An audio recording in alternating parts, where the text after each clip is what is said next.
One is a priest, one is an Imam, and both are fighting for the same thing. We often hear stories about how religion divides us, but this episode is about how it connects us. Paul Wordsworth and Ahmed Khaleel are colleagues and friends working together through York City of Sanctuary.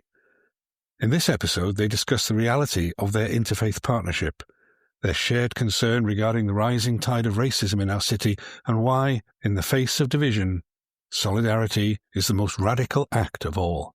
I'm here with my friend Ahmed Khaleel, and the title of our conversation today is The Priest and the Imam. Yes. Well, I'm the priest. I've been a priest for 60 years. It's quite a long time. But for the past 30 years, I've been working as a priest in the city of York. So that's enough about me.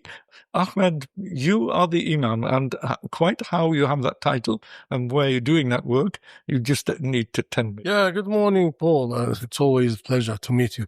Yes, well, I am the Imam of, I've been leading prayers in the University of York prayer room and campus for quite a long time, more than a decade now. Yeah. And yes, so I've also been providing advice and help and assistance to both staff and students. I've got a background in Islamic Sharia, and in Baghdad I was also like a lecturer in the College of Islamic Studies in the University of Baghdad. So yes, that's about me. You sound well qualified to be an Imam, I think. And my work, obviously, as a priest, I normally work in what we call a parish. So there's a sort of defined geographical area of the city where I work, and I live in a part of the city of York, and I work as an assistant priest there. Yeah. I should have retired long ago, but I keep going. Well, what people maybe don't know is that we've been together working in York City of Sanctuary for quite some time now. Yes. Many years ago, we met together and then we started working. Yes. Yes. So, and not just working, but you are actually the chair of the York City of Sanctuary. And you are the coordinator. And I am the coordinator. So that is work we're doing together, working with asylum seekers and refugees in the city of York. When I came to York, as I say, in 1990 when I came, there were not very many asylum seekers or refugees in this city. York was not a dispersal city, not a place where people were sent to wait while the Home Office decided their case. But now it has become a place where refugees are coming. Yes. We have a hotel in the city where nearly 400 people are there, families.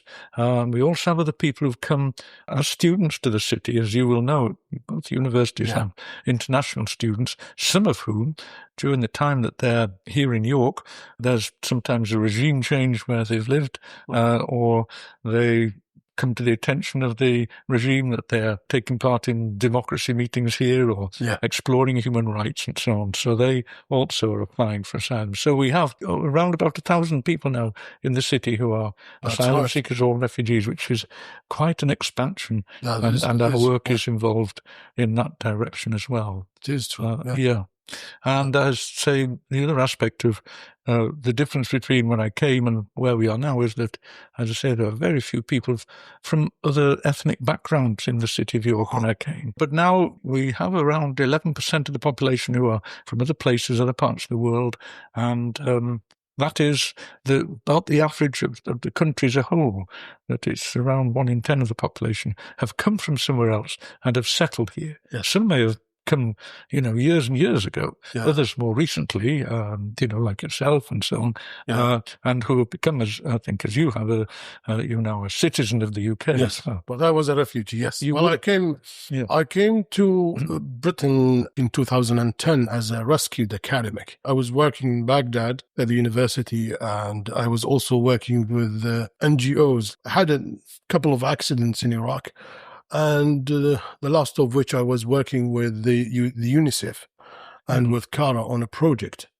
The project was a survey study about the use of depleted uranium in Iraq by the U.S. Army. So, and the outcomes of that. So, I had a very, very risky accident. So I was taken out of Iraq and was brought here. And when I arrived to Cambridge, the University of Cambridge. They offered to host me. And then I remained there like for 3 months, and then I moved to York. And since then, I've been in York. Yeah. So, yes, I'm still struggling with the trauma, that experience.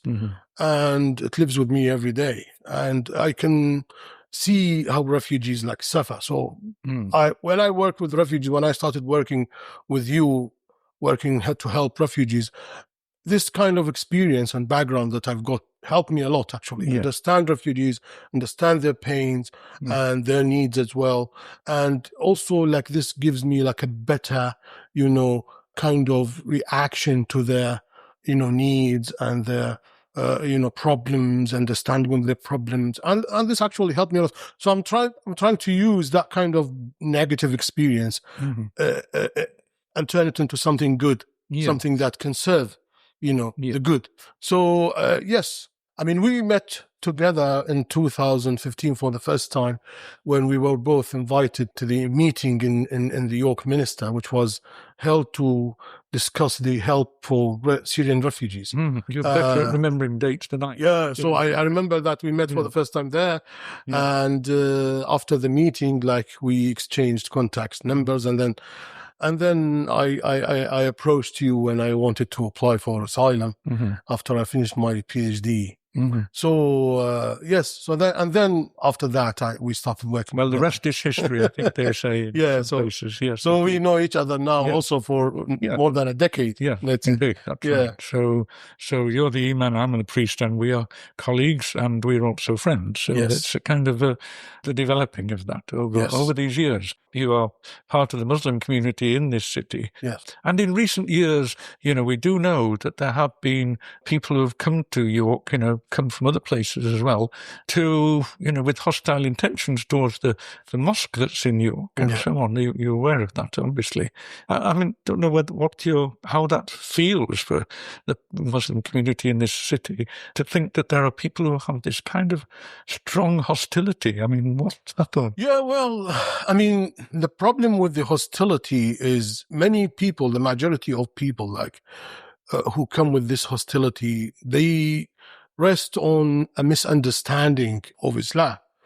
And that's the problem. I mean, while I was working in the University of York as Imam, I had a couple of accidents where we had students who kind of like have radical information. They are Muslims, but they have some kind of radical beliefs. And, quietly and talking to them, we were able to change their attitudes, and actually, we helped them get rid of these kind of like, evil thoughts that do not actually belong to Islam. But they are based on a misunderstanding. That's the problem.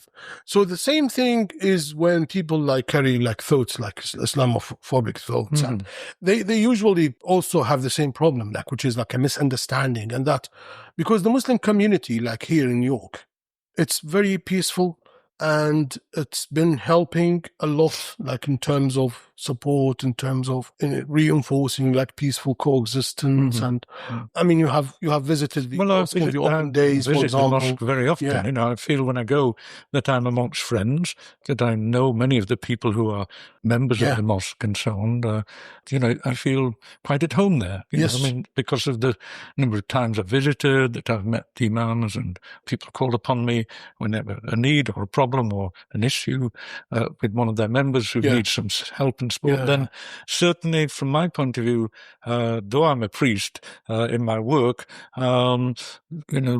what religion a person follows is that's not a barrier to me at all. This is about, we're all human beings, and if we can't learn from each other's faith something that helps us to have a further insight into the world we live in and our purpose in life, then that's just arrogance, saying I don't need to learn anything from anybody.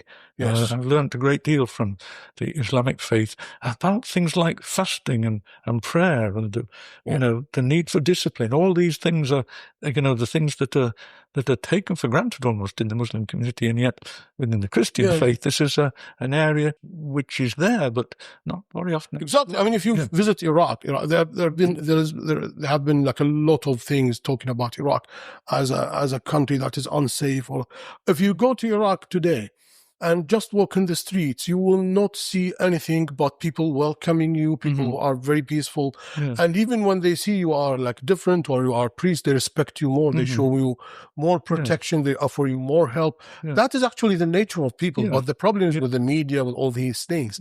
And regarding Islam, like I come from a background.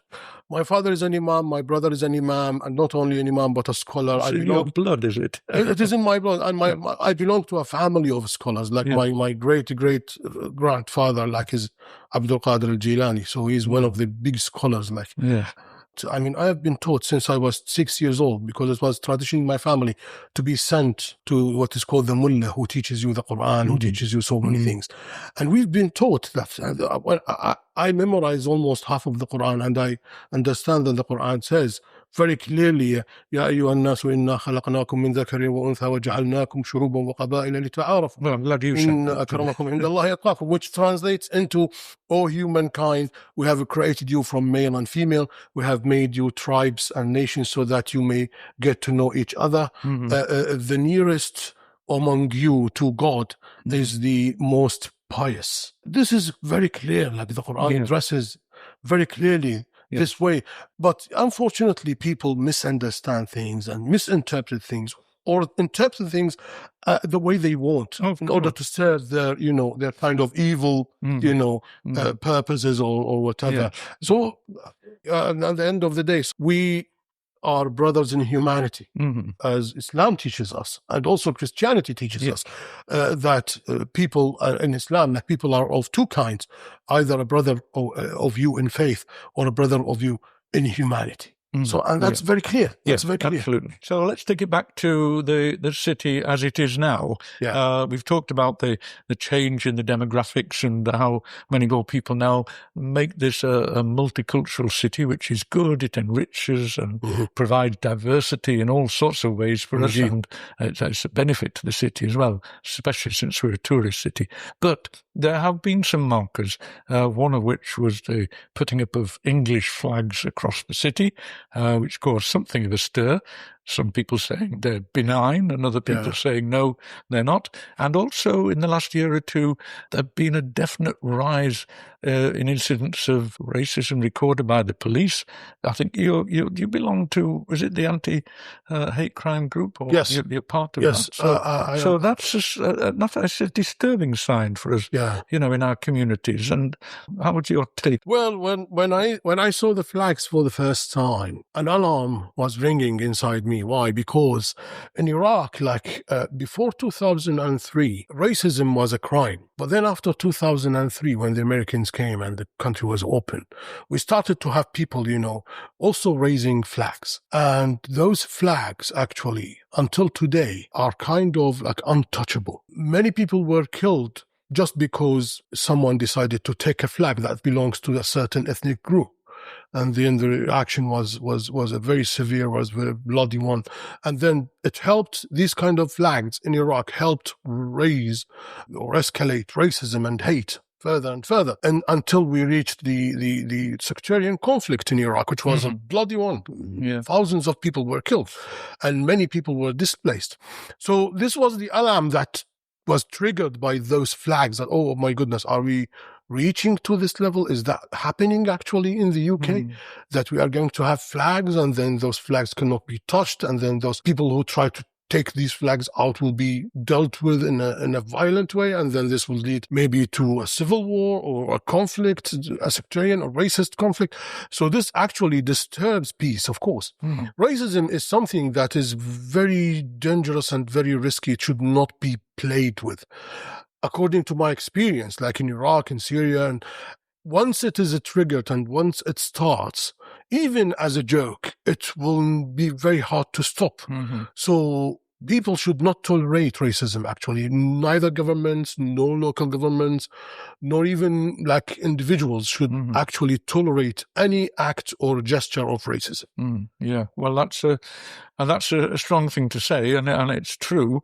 One of the things that happens, of course, for some people when they stand up to racism, there were people in the city of York who sought to take the flags down, and they met with hostility, in doing so. So these are not symbols of unity or of, bringing people together. They are an invitation to division, which is to be opposed. And how you stand up to racism, you have to, as you say, be in that moment. When somebody says something that is on that border of racism, then you have to say, no, you're not saying that in my presence. But that will bring anger upon you, could be, or, really hostility. And you have to cope with that, because that is the only way we can stand as a whole community against this. And that's why, whether we're Christian, whether we're Muslim, whether we're Hindu, or all of the religions, and are people of no faith at all, we need to see that this is like a cancer that's in the society. It is, indeed. And it can grow until suddenly it's overwhelming. And we know where it can lead to. We've got the examples of it in our history. And, to allow this to be, as it is now, to be played out in the public media. And politicians have got to learn that their words have an effect. Whatever religion we are, we have to stand, firmly against this. This is not how we are as a people. This is not our society. You do not speak in our name. And we're going to have to stand up for that politically. Of course, culturally. That's absolutely correct, Paul.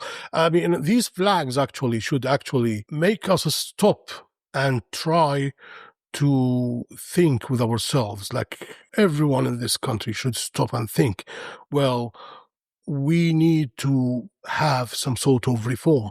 We need to correct things. It is very important. There is a threat on peaceful coexistence. There is a threat on this country. And there is a threat, and there is a need, actually. There is a very urgent need to kind of, sort out things internally, like in the country. This is our home, and we all care for it. And specifically York, when we talk about York, it's a city of human rights, it's a city of sanctuary, and you have participated in making it, like obtaining these titles. But these things are aspirations, I mean, okay, for some people it already is a city of sanctuary. People have come here, found security and peace from the place that they came from. We've got 400 Ukrainians living here, so they are at peace and they have found a security. It is sanctuary. For other people, this is something they're still longing for. And the same with regard to hate crimes and so on. That is there. And as long as it's there, then we need to work against it. And that's why I'm hoping that our conversation will encourage other people to see that Christians and Muslims are together in that bond of friendship and of humanity, that we're working together, that we stand firmly together against the things that would harm our society, that are a threat to it. And at the same time, we're seeking to bring good things into our society, the possibility that this is indeed a place of sanctuary. This is where people can come and make this their home, make this their life, make this the place where their children can prosper as well. That's, of course, our main task. Our main task is to spread love and to help people understand each other, is to create a bridge and welcome everyone and open like new windows of hope and encourage every positive and good thing in this country and everywhere. This is our main task, actually. Yeah. Well, we can start in York and build outwards. Yes. Throwing the stone in the pond, the ripples are spread out. Who knows? Yes. Today York, tomorrow the world. Yeah, exactly. Shall we end there? Yeah, we shall. Of course.